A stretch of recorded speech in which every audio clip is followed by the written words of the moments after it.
Bonjour tout le monde. Alors, j'espère que vous allez tous bien. Moi aujourd'hui j'avais envie de vous parler d'un pull que j'ai tricoté il y a quelques temps, pas si longtemps. Je l'ai fini en février. En fait c'est le tout premier pull que je finis. C'est-à-dire que j'ai commencé très souvent des pulls. Comme ma grande passion dans la vie c'est de détricoter plutôt que de tricoter, j'ai beaucoup détricoté des pulls que j'ai commencé, voilà. En février, j'ai enfin réussi à finir un pull complet. Du coup, je lui ai donné un petit nom. Bon, c'est un petit nom que je lui ai donné pour tourner le podcast aujourd'hui, sinon il n'avait pas vraiment de nom. Mais c'est le pull du bout du monde. Donc le voilà. Alors, pourquoi je l'appelle le pull du bout du monde? Je l'appelle le pull du bout du monde parce que c'est un pull que j'ai tricoté avec des laines qui viennent d'Amérique du Sud, plus précisément d'Ushuaïa, et une laine qui vient de Tasmanie.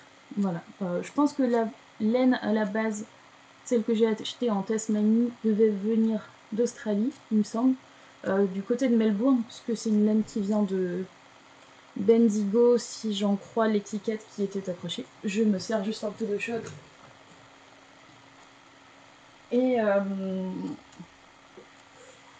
Et du coup, Bendigo, donc c'est une ville qui se trouve pas très loin de Melbourne, au sud de l'Australie. D'ailleurs, les bateaux qui partent en Tasmanie, le bateau qui part en Tasmanie part de Melbourne, puisque Melbourne est vraiment sur la côte sud. Si vous ne situez pas trop les villes principales de l'Australie, Melbourne, c'est le sud. Et voilà, donc j'ai trouvé sympa d'associer ces laines qui viennent que j'ai achetées donc à Ushuaïa. Ushuaïa, pareil, si vous ne situez pas, c'est vraiment... En fait, c'est la ville considérée comme la plus australe d'Amérique du Sud, voire la ville la plus australe du monde. Je pense que c'est la ville la plus australe du monde. En fait, c'est... Alors, il y a une petite guerre, pour l'histoire, entre Ushuaïa et Puerto William. Ushuaïa, c'est une ville argentine. Puerto William, c'est une ville chilienne. Puerto William est un tout petit peu plus au sud que Ushuaïa, mais il y a très peu d'habitants. C'était une ville militaire à la base, et je crois qu'il y a 2000 habitants, quelque chose comme ça, si je me souviens bien ce que j'ai regardé sur Google l'autre jour. Et du coup, selon les définitions officielles d'une ville, etc., on peut dire que Puerto William n'est pas une ville. Voilà, donc c'est la petite guéguerre entre l'Argentine et le Chili pour savoir qui est-ce qui possède la ville la plus au sud, mais on s'en fiche.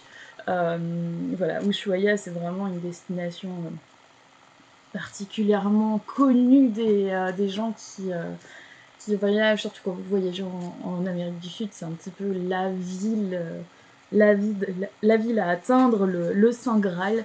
Et c'est vrai que c'est absolument... c'est magnifique. En fait, ce qui est drôle, c'est que finalement, en allant là-bas, on retrouve un petit peu aussi des paysages du nord je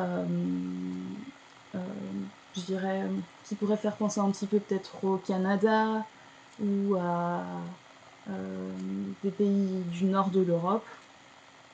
On retrouve un petit peu ce même type d'ambiance.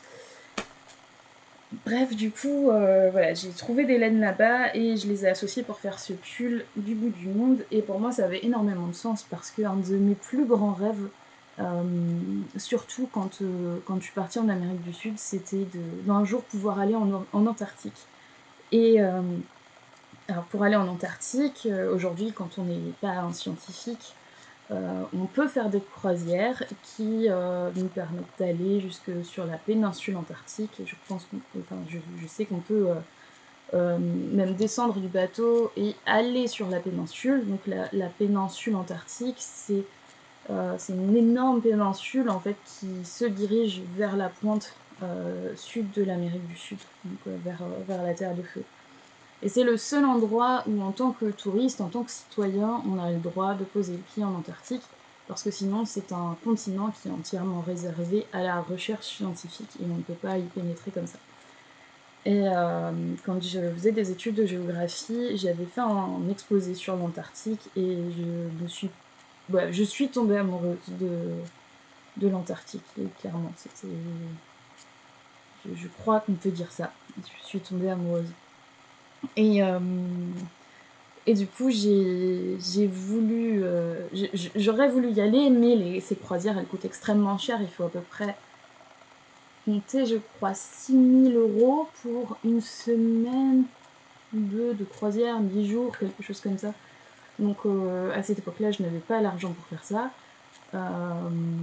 Aujourd'hui, bon, j'ai toujours pas l'argent pour faire ça. Après, je vois l'argent et je vis l'argent un petit peu différemment maintenant qu'il y a 3 ans. Donc peut-être que je réfléchirais pas de la même manière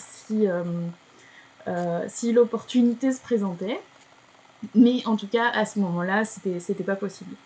Et ce que je me suis dit, c'est que si je pouvais pas atteindre ce rêve-là tout de suite, au moins je pouvais le toucher du doigt. Et le moyen pour moi de le toucher du doigt, c'était d'aller jusqu'à Ushuaia. Donc durant ce voyage, j'ai atterri d'abord à Lima, donc au Pérou, et je pense que là j'aurai aussi des choses à vous dire en termes de textile et de tricot, où j'ai eu des expériences qui m'ont énormément marquée. Et donc après, j'ai entrepris la descente le long de toute la cordillère des Andes pour aller jusqu'à Ushuaia. C'était vraiment, comme je l'ai dit tout à l'heure, mon Graal. Et alors là, grande récompense, c'est qu'en arrivant à Ushuaia, donc il y avait une agence qui parlait de l'Antarctique, voilà, qui donnait des informations. Donc j'ai été là-bas. Et il y avait une petite boutique qui vendait des choses artisanales qui étaient faites à Ushuaia. Et il y avait notamment de la laine. Donc voilà, évidemment, en plus comme c'était la fin de mon voyage, je suis repartie avec 3 échevaux, donc les 3 en fait qui composent vraiment le corps du pull. Donc cette couleur-là, je rapproche. Voilà, c'est une... comment on pourrait la décrire? De toute façon, vous voyez, hein, c'est très nuancé. Il y a du beige, du marron, un petit peu d'éclat de rouille aussi dedans. Ensuite, là, vous avez un espèce de vert très très pâle, un vert un petit peu glacé, un petit peu bleuté, qui me fait penser en fait au glacier. Et je pense que c'est l'idée qui avait été qui a motivé en fait la couleur de cette laine, le nom de cette laine, parce que j'ai revu sur l'étiquette l'autre jour. Je crois que je l'ai balancé quelque part l'étiquette, peut-être qu'elle est là. Sinon, écoutez, c'est pas très grave.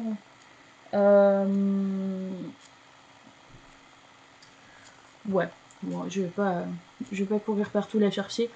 Mais ça s'appelle, ce coloris-là, c'est El Calafate. Ou Calafate. Et le Calafate, c'est un énorme glacier en Argentine qui se trouve en Patagonie. Et donc voilà, je pense que cette impression de bleu glace, ouais, c'est ça. C'est vert, mais c'est vrai qu'on peut avoir une notion de bleu un petit peu dedans. C'est vrai que je trouve que ça correspond bien à ce côté glacé des glaciers. Et voilà, puis en haut, vous avez un blanc blanc, bien que je trouve qu'il tire un tout petit peu vers le jaune. Alors ça, je me demande, je sais pas si ça va se voir, je me demande si le fait que ça tire un peu vers le jaune ne vient pas de la couleur originale de la laine. Alors la laine en elle-même, c'est, je pense, 100% mouton. Quel mouton, j'en sais rien, c'est pas noté sur l'étiquette. Mais je pense que c'est du mouton. C'est pas, de toute façon, c'est pas une région là où il y a des alpagas, des lamas, des vigognes. Tous ces animaux-là, ils se trouvent plus au nord, donc plutôt Pérou, Bolivie, Chili aussi certainement. Mais là, en terre du feu, je pense pas qu'il y en ait. C'est plutôt du mouton, si je ne dis pas de bêtises. Et ça a été donc complètement... cette laine a été filée main.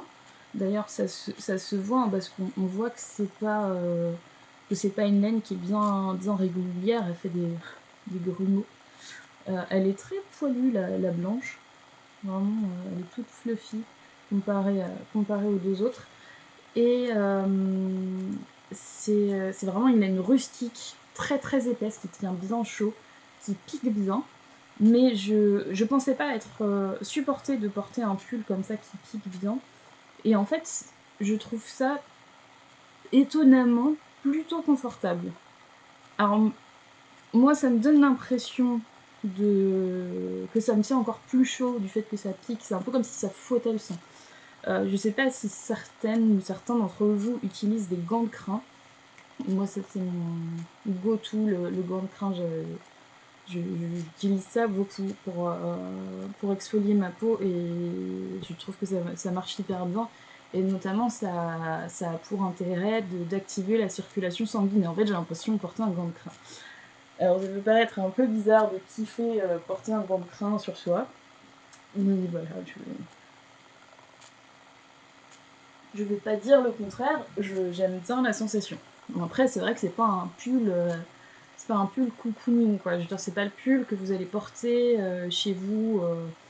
Enfin, en tout cas, c'est pas le pull que moi je vais porter chez moi parce que j'ai froid et que j'ai envie d'être bien cocoon avec mon petit thé en regardant une comédie romantique en tricotant.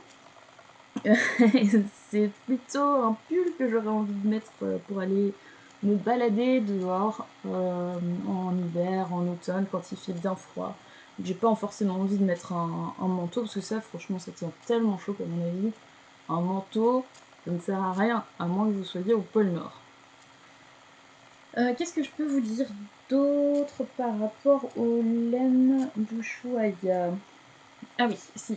Donc ces laines, elles ont un joli nom, elles s'appellent Fibras del fin del mundo, parce que donc les fibres de la fin du monde, parce que cette région, donc la Terre de Feu, la Patagonie, Ushuaia, c'est vraiment l'extrême sud, comme je disais, de l'Amérique du Sud, et comme toutes ces pointes voilà, à l'extrémité d'un continent, on les considère comme comme la fin du monde, un petit peu comme en France, notre Finistère, hein, la fin de la Terre. Voilà, on retrouve ça là-bas, la fin du monde. D'ailleurs, il y a un petit train aussi qui s'appelle comme ça, le train de la fin du monde. Enfin bref, tout tourne autour de ça, hein, ça fait partie du folklore local et puis de ce qui vend bien aux touristes, mais c'est vrai que c'est... Au niveau de l'imaginaire, moi j'aime bien être au bout du monde. Et voilà, donc c'est fait de manière complètement artisanale, c'est un travail local, et c'est les femmes qui font ça, je crois que c'est... En tout cas, ils mettaient essentiellement en avant le fait que c'était des femmes. Elles vendent dans cette petite boutique, je sais pas si elles vendent ailleurs. Elles ont une page Facebook, donc si ça vous intéresse, je vous mettrai le lien de leur page Facebook pour que vous puissiez regarder un petit peu ce qu'elles font. Voilà pour ces trois laines-là. Et puis ensuite, la dernière, celle qui est là, qui compose, on va mieux voir ici, que j'ai utilisée pour faire toutes les côtes, que ce soit les manches, le col ou le bas du pull. C'est une laine donc, que j'ai achetée en Tasmanie. Et cette laine-ci, je vous disais, vient de Bendigo, près de Melbourne. C'est une laine, pareil, 100% mouton. Quel mouton, je ne sais pas. L'étiquette était très peu informative, hein. Honnêtement, il n'y avait pas... j'avais ni le nom des gens qui avaient fait ça, enfin, rien. Mais la seule chose que je sais, c'est que le coloris, c'est naturel, en fait, c'est pas teint. Donc je pense, parce qu'on voit quand même des couleurs différentes, voilà, on voit qu'il y a des inclusions un petit peu différentes. Je pense que c'est peut-être que ça vient de plusieurs toisons de couleurs différentes qui ont été filées ensemble. Je sais pas. Mais c'est pareil, c'est très rustique, on sent bien que voilà, c'est pas régulier tout à fait au niveau du filage et tout.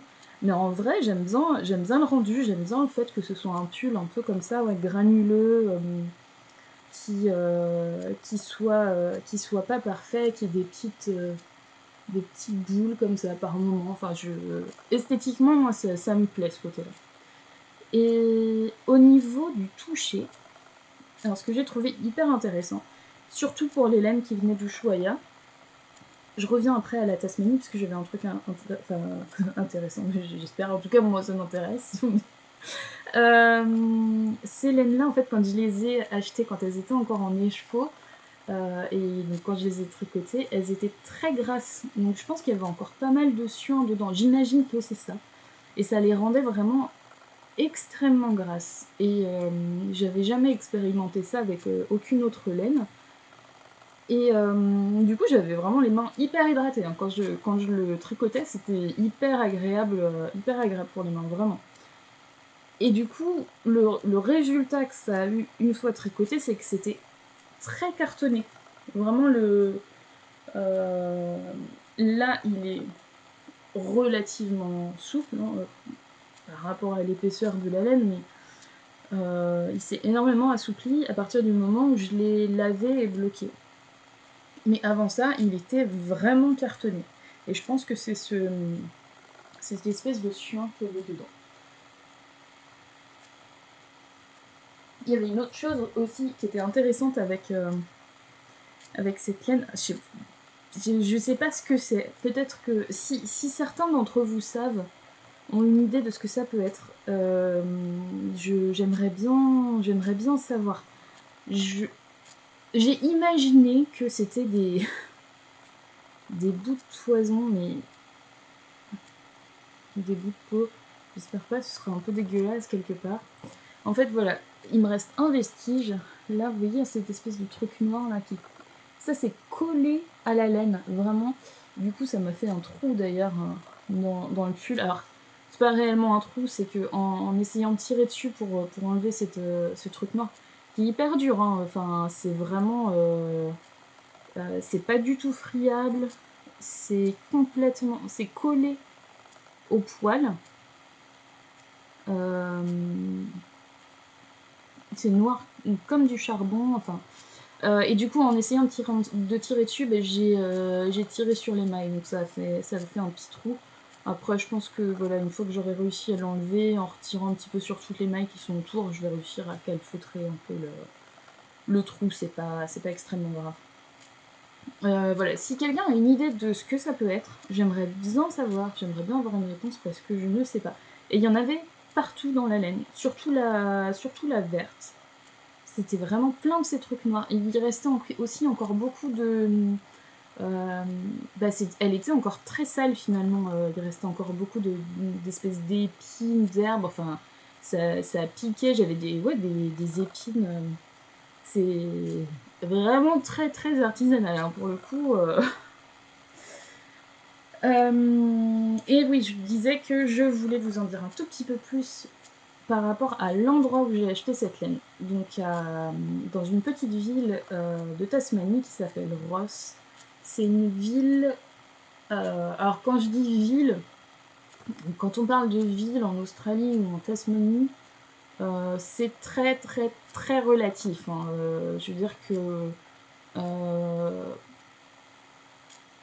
Pour vous donner une idée, quand je regardais une carte pour savoir si, enfin, voilà, décider de mon itinéraire, bon, déjà, les villes sont séparées de beaucoup, beaucoup de kilomètres. C'est-à-dire que nous, en France, quand on va d'une ville à l'autre, si vous faites 5 kilomètres, vous êtes à peu près sûr de tomber sur un nouveau village. C'est rare quand même, à part peut-être dans certaines zones de France qui sont moins peuplées, mais c'est quand même rare de devoir faire 50 kilomètres pour arriver dans une nouvelle ville. En Australie, c'est pas très rare en fait. Il y a vraiment beaucoup de distance entre des lieux d'habitation et d'autres. Donc quand je regardais sur une carte en me disant tiens, je vais continuer ma route jusque-là, comme je voyais un nom noté sur la carte, je m'attendais à arriver dans une ville conséquente. Alors quand je dis conséquente, c'est peut-être au moins 5000 habitants. 5000 habitants, ça ne me paraît rien. Enfin, je veux dire, c'est un bon village, quoi, mais c'est pas un tout petit village, mais enfin, c'est pas non plus, dans notre idée, une grosse ville. Non, non, mais des fois, c'était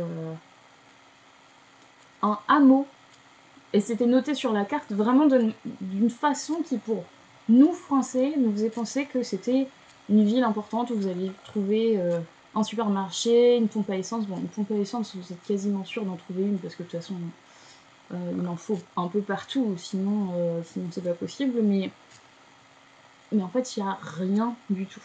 Donc là, c'était pas une ville aussi petite que ça, mais quand je dis ville, voilà, ça reste, pour nous, ce sera un petit village. Et donc ce village, Ross, se situe donc plutôt à l'ouest de la Tasmanie. Non. Par contre, j'ai du mal avec l'est et l'ouest. À l'est de la Tasmanie, pas sur la côte, un petit peu à l'intérieur des terres, mais on est sur la partie est quand même. La partie ouest, elle est beaucoup moins peuplée parce elle est beaucoup plus... Ouais, déjà, elle est quasiment intégralement recouverte de parcs naturels. Et je crois qu'en termes de conditions, il y a beaucoup de vent, enfin, c'est beaucoup moins facile d'accès et moins facile d'y habiter que la côte est, qui est beaucoup plus habitable et qui est beaucoup plus peuplée, même si, je vous dis, c'est relatif, hein, le peuplement, c'est pas comme chez nous. Donc pas sur la côte, plus à l'intérieur des terres, à l'est et à peu près au milieu de la Tasmanie, légèrement plus au nord, mais on est à peu près au milieu. Et là-bas, eh ben, il y a un musée de la laine qui est hyper intéressant. Donc je me suis rendue là-bas pour voir un petit peu le musée. Bon, évidemment, comme je suis toujours à l'arrache, je suis arrivée tard et le musée fermait ses portes. Donc j'ai pas pu y rester longtemps. J'ai quand même profité un petit peu de la boutique. Il y avait plein de chouettes laines, surtout que c'était des laines bah voilà, que je connaissais pas du tout, parce que la plupart c'était vraiment des laines artisanales faites soit en Tasmanie, soit en Australie, teintées à la main, filées à la main. Il y avait aussi des choses un peu industrielles, mais pas grand chose. Et en tout cas, pas du tout des marques ou des noms dont j'avais entendu parler. C'est pas des choses qu'on voit en France de manière traditionnelle dans les magasins de laine. En tout cas, enfin, moi je ne les vois pas, mais après je m'y connais pas non plus assez en marque, etc. pour pouvoir réellement comparer, mais en tout cas ça ressemblait pas à ce que j'avais déjà vu, vraiment. Donc j'ai acheté celle-ci, j'ai acheté 2 autres écheveaux aussi qui traînent par là, donc je vous les montrerai une autre fois, qui sont, je trouve, très sympas, et pareil, toujours un peu ce côté un peu rustique. Donc si un jour vous allez en vacances en Tasmanie, je vous le souhaite parce que c'est vraiment splendide comme endroit, passez à Ross si vous êtes fan de laine, vraiment allez là-bas, ça vaut le coup, allez visiter ce musée et puis profitez de la boutique si vous avez envie de trouver des laines comme ça, très, très rustiques, filées à la main, teintes à la main. Vous avez aussi tout un stock de produits de teinture que j'ai pas acheté parce que ça me servait à rien sur le moment, mais je trouvais que c'était intéressant. Et ça, c'est peut-être un truc qui se démocratise un petit peu plus, possiblement. Je vous parle un petit peu de la construction. Je parle depuis 25 minutes sur la laine, je m'en étais pas rendu compte. Donc, j'ai pas suivi de modèle. J'ai fait comme ça me venait. J'ai commencé donc par le bas. Donc en fait là, voilà, il y a une petite pente ici et le dos est légèrement plus long que le devant. Donc, si je le montre comme ça se voit pas trop. Je vais le montrer comme ça. tout simplement. On verra peut-être un peu mieux. Voilà, ça se joue pas à grand chose, mais il y a une petite différence. Donc j'ai fait les deux. Je vais y arriver. J'ai fait donc j'ai commencé par un côté, je sais plus, le dos, le devant. J'ai fait l'autre et puis j'ai relié donc mes deux petits bouts là de côte ensemble pour tricoter le tout en rond. En fait, comme j'avais donc ces 3 écheveaux et que j'avais envie de tout utiliser parce que je trouvais bête de garder des bouts de laine de ça. Donc j'ai vraiment tout passé dans le tulle. Il n'y a aucun reste. Il me reste peut-être juste un peu de cette laine là. Et encore, je suis pas sûre. Je crois que je l'ai toute passée aussi. Donc là, j'ai fait des espèces de rayures. Donc on voit mieux ici. En fait, pour fondre vraiment les couleurs les unes dans les autres. Alors là, le fondu marche pas, clairement. Mais je trouve ça sympa qu'on voit bien les rayures aussi. Par contre, là, il fonctionne plutôt bien, le fondu. C'est vrai qu'on voit des rayures, mais on sent quand même une transition relativement douce, parce que cette laine-là est beaucoup plus nuancée. J'ai continué le pull jusqu'à ouvrir ici pour faire une encolure, que j'ai faite beaucoup trop grande, ce qui fait que ça ne me tient pas très bien sur les épaules. Voilà, je n'avais aucune idée de la taille que ça devait faire. Par contre, je trouve que la forme est sympa. Je suis assez contente de la forme que j'ai réussi à obtenir. Je sais pas comment. Enfin, j'ai vraiment... Je vous dis, comme j'ai pas suivi de modèle, je ne savais pas ce que je faisais. Donc, je n'avais aucune idée de ce que j'allais obtenir à la fin. J'ai arrêté le col et puis j'ai repris les mailles pour faire l'encolure en côte. Ici, comme j'avais plus assez de laine blanche, j'ai fait juste une petite bande avec la même laine que pour le col. Et j'ai rabattu, enfin on dit pas rabattre à 3 aiguilles. Vous voyez ce que je veux dire, enfin, j'ai fait une couture à 3 aiguilles. Je sais plus comment. Voilà. Et donc ensuite, j'ai repris les mailles pour faire les manches, que j'ai tricoté tout droit sans augmentation. Mais comme mes laines ne doivent pas tout à fait être de même épaisseur, ben, ça me fait un espèce de truc tout maigre ici. Un petit ballon avec le vert, et puis voilà, ça se resserre. Puis après, évidemment, ça se resserre avec les côtes. Et là, pour les emmanchures, non, pour le bas des manches, j'ai fait des côtes longues parce que j'aime pas vraiment avoir des manches qui m'arrivent comme ça au poignet. J'aime bien, mais j'ai toujours tendance à remonter mes manches. Je suis un peu claustro des poignets. Donc, du coup, je me suis dit que ça pourrait être sympa d'avoir un pull qui permette de vraiment bien voilà, de se remonter proprement. Ce qui correspond assez bien à la façon dont je porte mes pulls, souvent où j'ai tendance à les remonter au niveau des poulies. Voilà.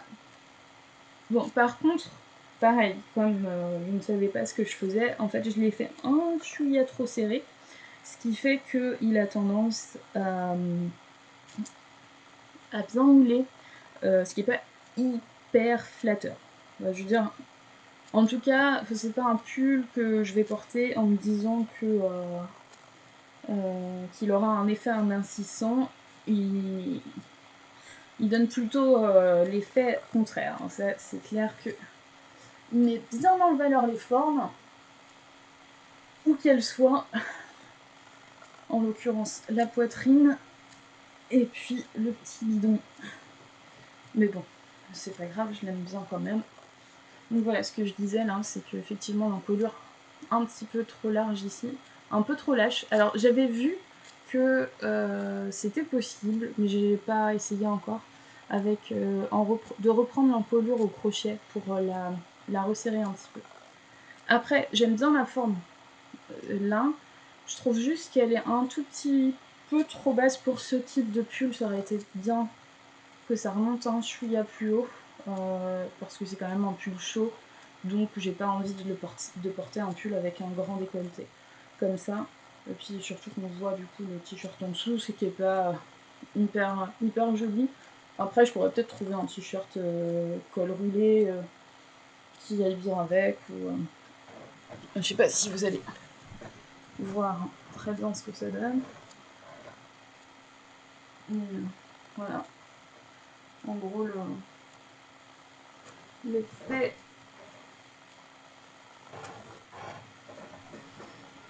Voilà, donc ça met les volumes en valeur. Et surtout, ça tient chaud, ce qui est très très cool. Et ben voilà pour ce pull-là. Je crois que j'ai à peu près tout dit par rapport à ça. Alors, bon, j'ai pas envie de faire des podcasts trop longs, donc là je suis déjà à une demi-heure, mais je vais quand même juste évoquer quelque chose dont je parlerai plus en détail la prochaine fois, parce que c'est vraiment pas avancé. Voilà. C'en est là, en fait, j'étais rendue bien plus loin que ça. J'avais dû faire au moins 10 bons centimètres. Et puis j'ai surtout bien détricoté. Et puis voilà, enfin comme à mon habitude quoi. Donc ça, on va dire que c'est le projet sur lequel je travaille en ce moment, qui est en pull, même si ça ne se voit pas encore, là on est sur le col. Et ça va être un pull, ça va être une marinière. Donc c'est pareil, là je le fais sans vraiment de modèle. Je vais voir ce que ça donne. En fait, j'ai acheté des laines il y a quelques années, quand j'étais allée à Big en fait, ou au CSF. Je crois que c'est le CSF, mais je suis pas sûre. À Paris, donc, et j'avais acheté des laines chez Malabrigo, et notamment une en fait sur laquelle j'avais vraiment flashé, qui est celle-ci.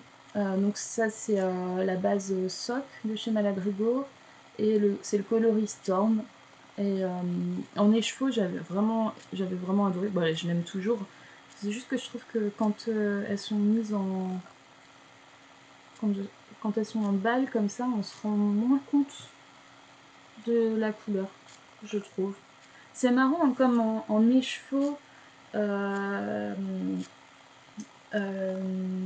ce soit en écheveau, en pelote comme ça, ou balle, ou en cake, ou que ce soit tricoté, et ben on a vraiment des effets de couleurs absolument différents. En fait, il y a des fois des choses que j'aime bien en écheveau, et finalement une fois tricoté ou mis comme ça, bah, je les trouve carrément moins sympas.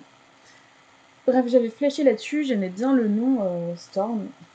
Donc, la petite étiquette Malabrigo, je pense que il y en a beaucoup qui connaissent déjà, donc c'est du Mérimos. Et oui, en fait j'aime bien les noms des laines, je trouve que ça met tout de suite dans une ambiance. J'adore ça quand les créateurs donnent des noms à leurs laines. Je trouve que c'est un moyen aussi de rentrer un petit peu dans leur univers et dans leur poésie, dans ce qu'ils ont voulu raconter. Pour aller avec, quand je l'avais acheté, donc je voulais faire un pull, donc j'avais acheté ce bleu là, donc c'est le bleu Côte d'Azur de chez Malabrigo aussi. Voilà. J'avais acheté du blanc Malabrigo aussi, toujours même base, celui-là il s'appelle Neutre. Et alors à la base c'était pas censé aller avec, je ne sais pas pourquoi j'avais acheté ça, mais en fait je crois que je l'ai acheté vraiment sans idée, mais j'avais acheté. Alors, admirez comme je suis bien organisée, je mets mes écheveaux sur des cintres. Je fais jamais ça, c'est juste que je voulais les mettre en pelote. J'ai pas de dévidoir, j'ai pas de bobinoir, donc je fais ça à la main. Comme je vous dis, j'adore détricoter et j'adore aussi défaire les nœuds. Donc ma grande spécialité, c'est de ne pas utiliser donc ni de bobinoir ni de dévidoir, mais de ne pas utiliser non plus de chaise, ni de demander à quelqu'un de m'aider en mettant, vous savez, ses mains comme ça, et puis toi tu fais la pelote. Non, non, moi en fait ce que je fais c'est que je mets les cheveux autour de mon cou, et puis hop, comme ça je dévide et je fais ma pelote, sauf qu'en réalité c'est une très mauvaise idée. Je vous le déconseille fortement, sauf si vous adorez passer des jours à défaire les nœuds, parce que ça fait plein de nœuds. Donc voilà, en gros, moi pour faire une pelote comme ça, il faut 3 jours. Bref, je parlais de la laine qui est là. La bleue qui est derrière, c'est la Malabrigo. Et la grise là, c'est de chez Laine Amourée, c'est sa base Athéna, donc 100% mérinos aussi. Et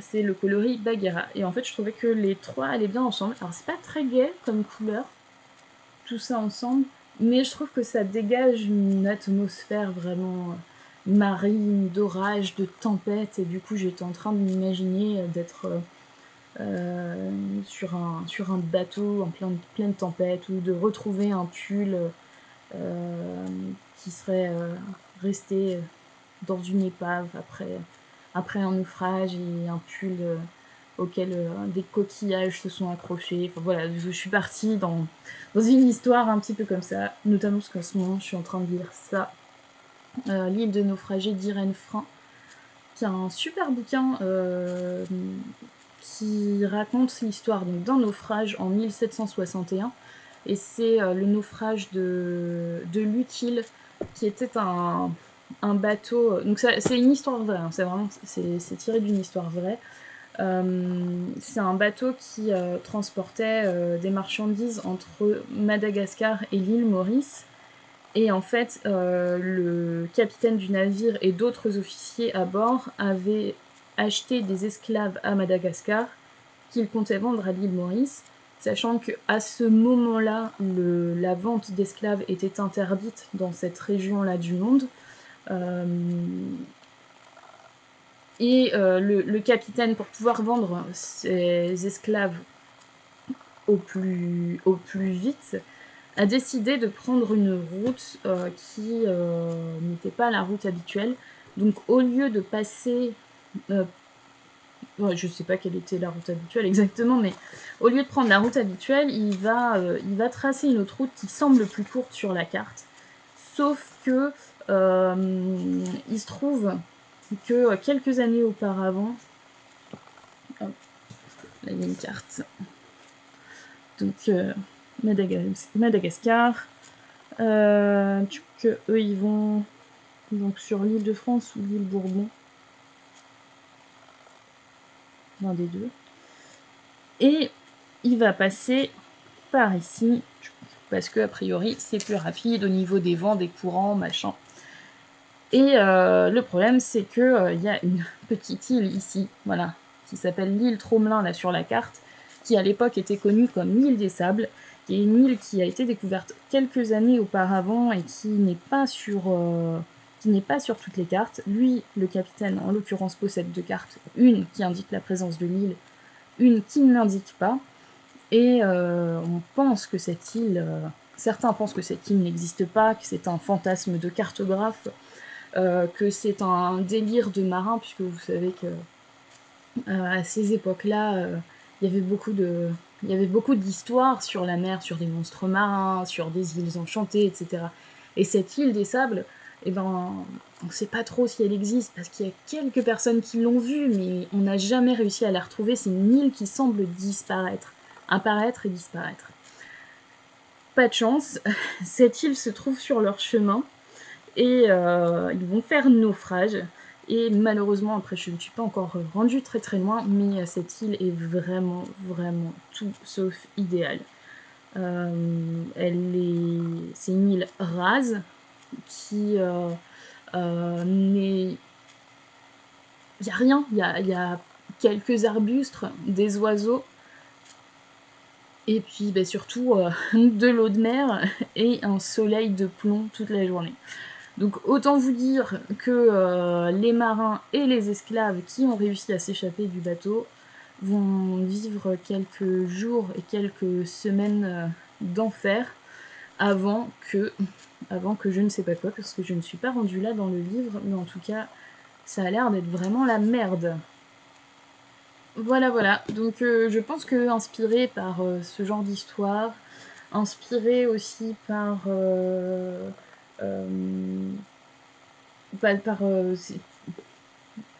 je sais pas, cette ambiance. Je crois que de toute façon, en fait, j'ai envie de sortir, très honnêtement.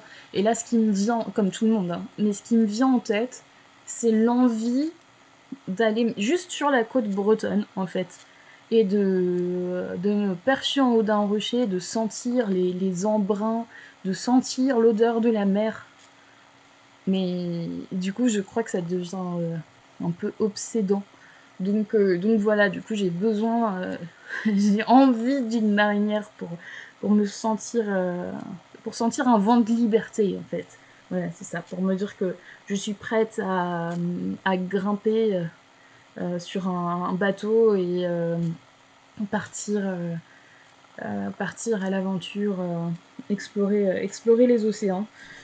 Voilà, donc bah, je ne peux pas le faire comme nous tous, et du coup, le de tricoter ce pull-là, ça me permet de m'échapper un petit peu. Voilà, et puis du coup, j'ai replongé mon nez aussi. Bon, bah, je voulais pas vous en parler, je voulais pas vous expliquer tout ça, mais finalement, je suis partie dans ce bouquin-là, que vous connaissez peut-être pour certains, qui est un très chouette livre sur les tricots et les tricots marins. Donc l'auteur, je l'ai feuilleté, on va dire, je l'ai pas lu complètement, mais l'auteur en fait s'intéresse vraiment à cette tradition des pulls marins, que ce soit donc en Écosse, en Irlande, en Angleterre, etc. Et raconte bah, les choix en fait dans les constructions de pulls, les choix des points, qu'est-ce que ça veut dire, parce que parfois, peut-être aujourd'hui, on a tendance à faire du tricot parce qu'on aime le geste, parce qu'on trouve ça joli, mais on n'a pas forcément le sens derrière, alors que à une époque pas si lointaine, il y avait du sens derrière les points, en fait. On ne faisait, c'était pas simplement un choix esthétique, c'était aussi un choix qui signifiait peut-être une appartenance à un lieu, qui signifiait peut-être que vous étiez d'un corps de métier ou d'un autre corps de métier, que vous étiez marié ou non. Et ça, ce sont des choses qu'on retrouve un petit peu partout dans le monde, en fait. Cette expression à travers le vêtement de l'identité, de l'appartenance à un groupe. Et je trouve ça vraiment très très intéressant, et c'est quelque chose que j'ai bien envie d'explorer pour pouvoir dire des choses aussi à travers pouvoir dire des choses à travers le tricot. Je trouve que c'est assez passionnant, et pas simplement d'être dans l'esthétique. Ou en tout cas de pouvoir regarder un tricot, un vieux tricot, je sais pas, dans un musée ou dans les films. C'est vrai qu'il y a, ça c'est aussi passionnant quand on regarde certains films, et notamment là je suis en train de regarder une série qui s'appelle Outlander, qui se passe en Écosse il y a 2 siècles, pendant la guerre entre l'Angleterre et l'Écosse. Je sais pas si vous connaissez, mais c'est assez chouette comme série. Et au niveau des vêtements, au niveau des costumes, je veux dire, il y a vraiment du travail de fait que je trouve hyper intéressant. Et on sent que ça veut dire quelque chose. On sent que si c'est les couleurs qui sont choisies, les matières, la façon d'associer les décors, les motifs et tout, c'est vraiment c'est pas fait au hasard, en fait. Et je trouve ça assez magique, en fait, parce qu'on rentre vraiment dans une histoire, et ça donne envie de savoir le secret qui se cache derrière. Voilà. Bon, allez, je crois que j'ai assez parlé. Je vous souhaite une très bonne journée, et puis à très bientôt pour de nouvelles aventures.